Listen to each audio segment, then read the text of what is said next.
Debpur union বিএনপির নেতা।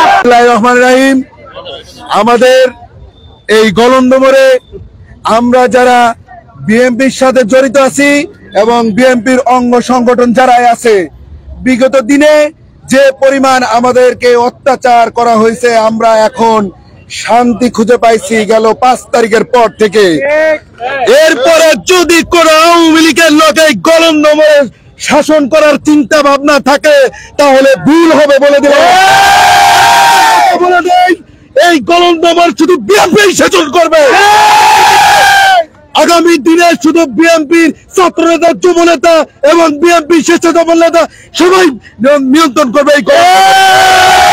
যদি কেউ ষড়যন্ত্র করেন, একটু চেষ্টা করেন, এই গলন্দমরে যদি কোন রকম চেষ্টা করেন বিশৃঙ্খলা সৃষ্টি করার জন্য, আমরা কিন্তু দাঁত ভাঙা জবাব দেব।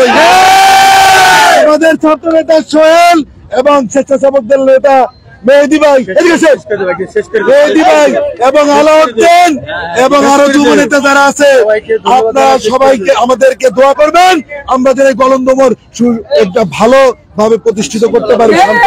চাচ্ছি এই গলন্দমর বিগত দিনে যেই ধরনের স্বৈরাচার আচরণ করা হয়েছে এবং আমরা এগুলা মুখ বুজে রক্ষা করছি, কারণ তার সাথে ছিল ছাত্রলীগ এবং পুলিশ লীগ। এখন কিন্তু নাই, আমি বলে দিলাম, এখন কিন্তু নাই। এখন শুধু ছাত্রদল, যুবদল এবং বিএনপি রাজ করবে এই গলন্দমর। যারা স্বৈরাচারী আচরণের চিন্তা ভাবনা করেন, কোনো লাভ হবে না, কারণ এখন মানুষ বুঝতে পারছে যে এই গণতন্ত্র রক্ষা করতে পারে অনলি বিএনপি, নয়। তাই আমি পরিষ্কার ভাষায় বলে দিতে চাই, গলন্দমরে যারা বিশৃঙ্খলা চেষ্টা করতে চাচ্ছেন বা আগামী দিনে করতে চান, এগুলা স্বপ্ন দেখে আর লাভ নাই, কারণ এই স্বপ্ন ব্যর্থ স্বপ্ন পরিণত হবে। তো সবাই সুস্থ থাকবেন, ভালো থাকবেন এবং আমাদের জন্য দোয়া করবেন ইনশাল্লাহ।